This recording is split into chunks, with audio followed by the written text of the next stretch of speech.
So I was going to do a video on Jihadi Julian this morning, but I'm going to have to postpone it because there's other stuff on my mind right now. And what's on my mind is something very interesting that is emerging. Remember back in late February, there was that whole firefight in Zaporozhye around the Zaporozhye nuclear power plant. And it was very confusing what was going on there. Mm? It was very confusing because there seemed to be some sort of rocket-propelled grenade team that was assaulting it, a Ukrainian, a rocket-propelled grenade team that went in there, and it was confusing and whatnot. And well, the war trundled along, and so people sort of like forgot about it, right?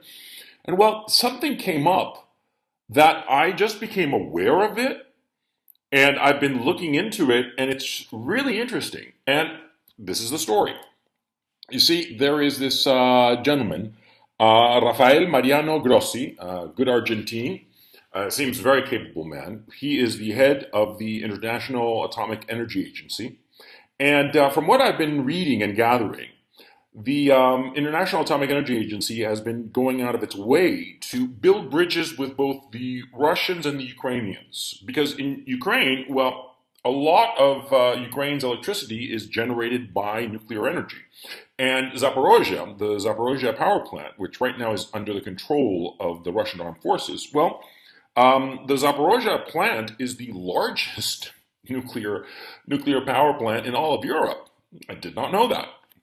And so, it has 6 reactors. It's a big deal. And so, Mr. Grossi here is, of course, extremely worried about, a nuclear accident, either deliberate or by accident or whatever. I mean, obviously, it's a potential problem.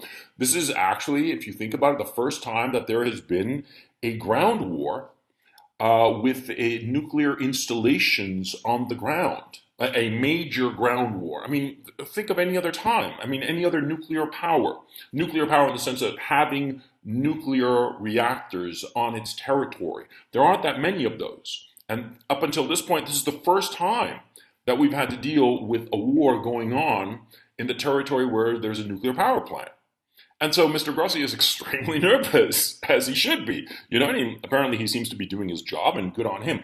But at the World Economic Forum, just about 2 weeks ago, something that I didn't notice, and nobody in the mainstream media brought up, it was the alt media and some fringe sites that brought it up. And some fringe sites, you're always a little skeptical about them because, sometimes they bring up something and you start looking into it and it's like sort of like bullshit, or they're like, gilding the lily or whatnot, but not in this case. I'm not going to mention which alt site, more fringe than alt, but they were on the money. And this is something that the mainstream media didn't report. You'll have to decide why. And the story is very simple. At the World Economic Forum, Rafael Grossi was on a panel, and he was discussing the situation of, precisely this, nuclear energy and war. And he threw out some figures about the enriched plutonium that was at the Zaporozhye power plant. Now, the figures that he threw out inevitably lead to the conclusion that it's enough enriched material to create nuclear weapons. That is, that the Zelensky regime, the Kiev regime, had at the start of this war, enough fissionable material for a nuclear weapon. Now, as you know, of course, the issue insofar as nuclear weapons is concerned is not the bomb. Making the bomb is relatively easy. It's getting the material, the plutonium, the plutonium or the enriched uranium. That's the tricky part. And Mr. Grossi, one wonders if he did so on purpose or accidentally. You'd have to ask him. But he revealed that the Kiev regime had enough plutonium and enriched uranium at Zaporozhye to build nuclear weapons. The fact that Ukraine has nuclear power plants means that essentially they have the technology to build a nuclear weapon. And they were stockpiling fissionable material. You see where I'm going here. when in Munich, just before the war started, Zelensky started talking about how Ukraine ought to have nuclear weapons. And none of the other leaders said anything. Well, he was basically saying, we've got what it takes to make the nuclear weapons. We should make them, right? It wasn't that he was going to Munich to ask them to give him nuclear weapons. He was saying, basically, we should build nuclear weapons with the stuff we've got, shouldn't we? Now, look, regardless of what you think of the, well, let me phrase this again. Let me turn it around in a different direction. You see, from these clues, you, or I at least, come to the conclusion that Ukraine was threatening to build nuclear weapons, and they were going to have nuclear weapons right on Russia's doorstep. Had I been the leader of Russia, I would have, on realizing this and realizing, they've got the fissionable material at the Zaporozhye power plant. And they're telling the West that they want to make nuclear weapons, and nobody in the West is giving them any pushback. Ergo, 2 + 2 means they're going to make nuclear weapons and start using them to threaten us. And so therefore, I got to beat them to the punch. That's what I would have thought had I been the leader of Russia. And I think anybody responsible would pretty much come to the same conclusion. Now, does this make me a Putin bot, a Putin shield, a Russian agent? I don't know. But if I were in the shoes of any country that is bordering a corrupt kleptocracy like Ukraine, because it is, okay, I live here. And I love the people, I love the country, it's beautiful, the people are lovely, they're so warm and thoughtful, but it's a kleptocracy. It's corrupt, it's like an African dictatorship practically, I mean, that level of corruption, it's just ridiculous. But they'd have nuclear weapons, man. The African states don't have nuclear weapons, but Ukraine had the fissionable material. Now, the fact is that when Rossi said this, either said it out loud because he wanted to put out a signal or let it slip by accident, who knows, ask him. But as soon as he said this, oh man, the Kiev regime just jumped on him. They jumped on him. Go look through the thing. Google Grossi, Davos, International Atomic Energy Agency, and you'll find all sorts of stuff. Reuters, and they were furious. I mean, the Ukrainians were absolutely furious because it gives credence to the justification for the war.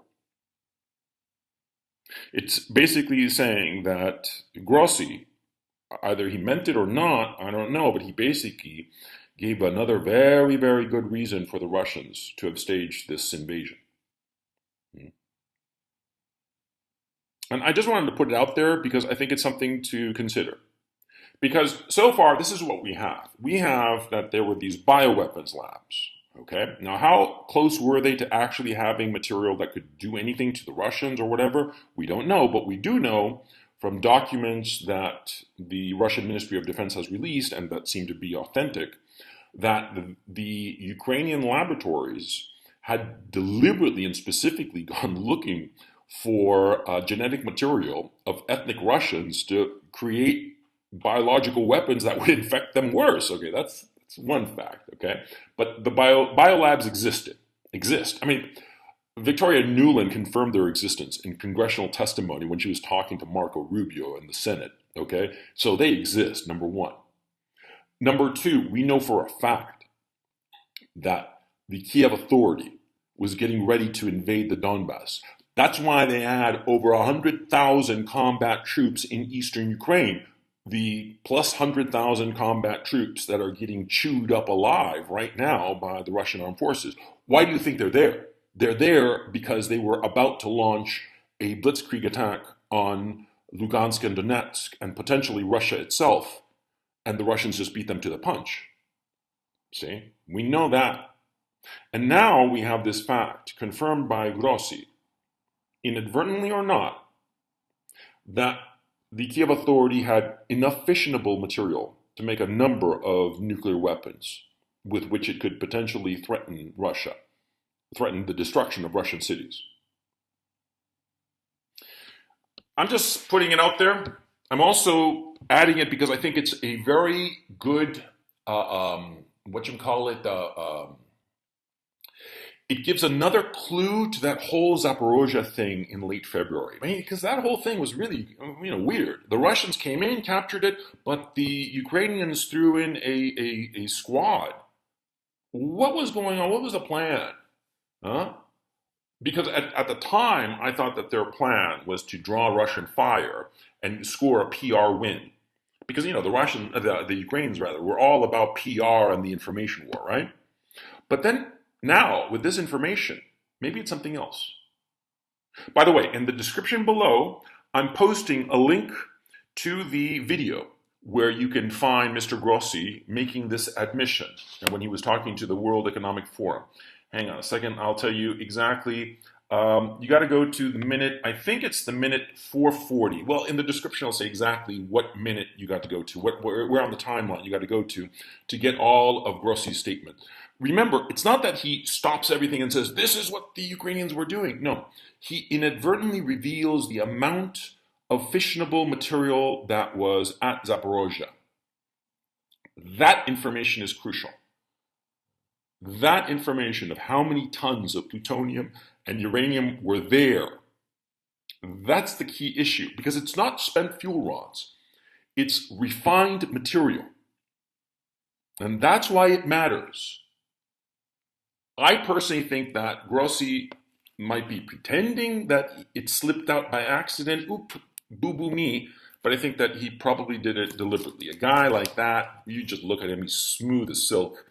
That guy, no, he doesn't say anything unless he's started 6 ways to Sunday.